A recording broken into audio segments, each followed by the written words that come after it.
બાબા દેવની ધરતી પર ઉપસ્થિત આવ સૌને મારા ક્રાંતિકારી જોહાર. જોહાર.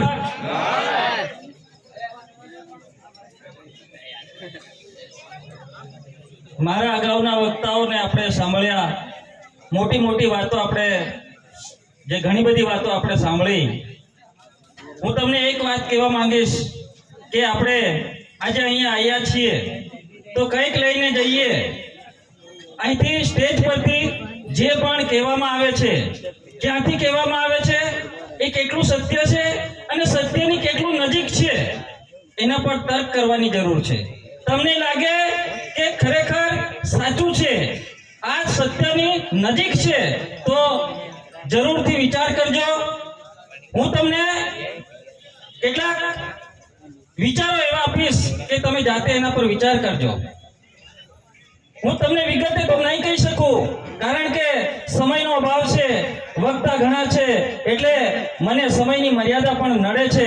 એટલે મારી વાતને ચાલુ કરતા પહેલા હું એક ઉદાહરણ આપવા માંગીશ કે એક કહેવત હતી આપણા ભીલોમાં કે ભીલો તો કોઈ દન એક નહીં થાય. ભીલો તો કોઈ દન એક નહીં થાય. હું એમને કહેવા માંગુ છું કે મારા ભીલો એક થતા નથી, પણ તમે એક થવા દેતા નથી. એક થવા નથી દેતા. કેમ નથી થવા દેતા? એની પાછળના પણ કારણો છે. આજે આપણે આ કાર્યક્રમ કરી રહ્યા છે એની પાછળ પણ કેટલીક શક્તિઓ લાગેલી હતી. હું એક શક્તિઓને કહેવા માંગુ છું કે બંધારણની અંદર અમારા આદિવાસીઓને જે અધિકારો મળ્યા છે એ અધિકારો પણ જાણવાનો એમને અધિકાર નથી. શું નથી કે અધિકાર? ભારતના સંવિધાનની અંદર આર્ટિકલ 13(3) ક રૂઢિ અને પ્રથા ભારતના રાજ્ય ક્ષેત્રની અંદર કાયદાના ક્ષેત્રમાં આવતા આદેશ, અધ્યાદેશ, સૂચના, અધિસૂચના, નિયમ, ઉપનિયમ રૂઢિ અને પ્રથા છે. રૂઢિ અને પ્રથા છે. આ રૂઢિ અને પ્રથાને પણ સમજી લેવાની જરૂર છે. રૂઢિ અને પ્રથાને વિધિનું બળ છે, વિધિનો બળ પ્રાપ્ત છે. તો આ વિધિના બળને પણ આપણે સમજવું પડે. વિધિનું બળ એટલે કે legislative power, executive power and judiciary power. એટલે કે ન્યાયપાલિકાના જે પાવર છે, કાર્યપાલિકાને જે પાવર છે અને વિધાયિકાને જે પાવર છે, એ પાવર આદિવાસીઓને રૂઢિ અને પ્રથાને છે. આજે આપણે જઈએ છીએ પોલીસ સ્ટેશનની અંદર જઈએ છીએ ત્યારે સૌથી પહેલા આપણે એફઆઈઆર નોંધાવવા જઈએ છીએ ત્યારે પોલીસ સ્ટેશનની અંદર કહેવામાં આવે છે કે તમે તમારી પંચ રાહે નિકાલ કરી લો. અને આપણે જ્યારે નથી માનતા અને આપણે આ બેલ મુજબ માર એની પરિસ્થિતિ લઈને આપણે જાતે જઈએ છીએ ત્યાં, અને ત્યાંથી કેસ આગળ જાય છે, કોર્ટની અંદર જાય છે, ત્યાં પણ એવું કહેવામાં આવે છે કે તમે તમારી પંચ રાહે નિકાલ કરી લો. તો આ પંચ વ્યવસ્થાને સમજવાની જરૂર છે. પંચ પાસે એ તાકાત છે, જે સુપ્રીમ કોર્ટ પાસે પાવર છે, જે સંસદ પાસે જે પાવર છે, જે કલેક્ટર પાસે જે પાવર છે, એ પાવર આપણી પંચ પાસે રહેલું છે. એટલે સબસે ઊંચી ગ્રામ સભા એમ કીધું. સુપ્રીમ કોર્ટે 2013 એક જજમેન્ટ આપ્યું છે. ન લોકસભા ન વિધાનસભા, ન લોકસભા ન વિધાનસભા, સબસે ઊંચી ગ્રામ સભા. 2013 ની અંદર એક બીજું જજમેન્ટ આપ્યું છે સુપ્રીમ કોર્ટનું, વેદાંતા જજમેન્ટ. એની અંદર એમ કીધું છે કે जिसकी जमीन उसका खनिज, जिसकी जमीन उसका खनिज. 1997 ની અંદર સુપ્રીમ કોર્ટે એક સમતા જજમેન્ટ આપ્યું છે. એની અંદર કીધું કે રાજ્ય સરકાર કે કેન્દ્ર સરકારની 1 ઇંચ પણ જમીન નથી.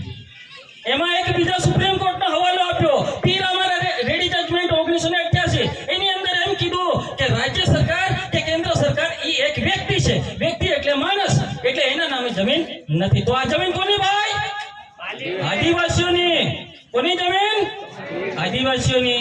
અને આદિવાસીઓની જમીન પર જેટલા પણ ડેમો બન્યા છે, આદિવાસીની જમીન પર બન્યા છે. અને પાણી ક્યાં જાય છે? સૌરાષ્ટ્ર અને કચ્છની અંદર. હવે સુપ્રીમ કોર્ટ એમ કહેતી હોય કે जिसका जमीन उसका खनिज, તો જમીનનો માલિક આદિવાસી છે. એ જમીનની અંદર રહેલું જે દ્રવ્ય છે, સોનું, ચાંદી, જસર, તાંબુ, પિત્તળ, પાણી, જળ, જંગલ, જમીન બધું આદિવાસીઓનું છે. અને જો એ આદિવાસીને ન મળતું હોય અને આદિવાસી જે દિવસે જાગૃત થઈ ગયો તે દિવસે આ પાણીની બોટલો વેચતા થઈ જાય. પાણીની બોટલ 20 રૂપિયા નહીં, 100 રૂપિયા વેચીશું. કેટલા રૂપિયા? 100 રૂપિયા. તો આ સંવૈધાનિક જે અધિકારો છે એ સંવૈધાનિક અધિકારોને આપણે જાણવાની જરૂર છે અને આદિવાસીઓને એક થવા નથી દેતા. કારણ કે એના અધિકારો જાણી જશે, એના બંધારણીય અધિકારો જાણી જશે ત્યારે જ્યારે જે દિવસે આદિવાસીઓ જાગી જશે તે દિવસે આ કરુણાનો વારો આવી જશે. 5 જાન્યુઆરી 2011 સુપ્રીમ કોર્ટનું જજમેન્ટ છે. એની અંદર એના જજ છે જસ્ટિસ માર્કંડાઈ કાજુ અને જ્ઞાનસુધા મિશ્રા બ્રાહ્મણ જજ એવો ચુકાદો આપે છે કે ભારતની અંદર 8% આદિવાસીઓ આ દેશના માલિક છે, બાકીના બહારથી આવેલા આક્રમણકારીઓના સંતાનો છે. યુનોએ જ્યારે વિશ્વ આદિવાસી દિવસ ઘોષિત કર્યો હોય 1993 ની અંદર અને આદિવાસીઓને આદિવાસી તરીકે ઘોષિત કર્યા હોય ત્યારે ભારતનું પ્રતિનિધિ મંડળ યુનોની અંદર જાય છે અને એમ કહે છે કે ભારતની અંદર આદિવાસીઓ રહેતા નથી, ભારતની અંદર અનુસૂચિત જનજાતિ રહે છે. તો આપણે ક્યાંથી આવ્યા ભાઈ? આપણે ક્યાંથી આવ્યા? આજે આપણી ઓળખ ભૂસાવાનો પ્રયત્ન થઈ રહ્યો છે. કોઈ આપણને વનવાસી કહે છે, કોઈ ગિરિજન કહે છે, કોઈ વનબંધુ કહે છે, જાણે શું કહે છે. તો આદિવાસીને આદિવાસી કેમ નથી કહેતા ભાઈ? કેમ નથી કહેવા માંગતા? જ્યારે સુપ્રીમ કોર્ટ એમ કહેતી હોય કે ભારતનો મૂળ માલિક આદિવાસી છે તો આદિવાસીનું અસ્તિત્વ ખતમ કરી અને આદિવાસીની જે રૂઢી સંસ્કૃતિ પરંપરા માન્યતાઓ જે પણ છે તમામને સમાપ્ત કરી આદિવાસીને ખતમ કરવાનું આજે ષડયંત્ર ચાલી રહ્યું છે. એ ષડયંત્રને આપણે સમજી લેવાની જરૂર છે. મિત્રો, સમય ઘણો ઓછો છે, મને પણ સમય 5 મિનિટનો મળ્યો છે એટલે સમયનો પાબંદી થઈ તમે મને સાંભળ્યો તે બદલ આપ સૌના લાખ લાખ જોહાર. ખૂબ ખૂબ સરસ બાબુભાઈ નીનામા.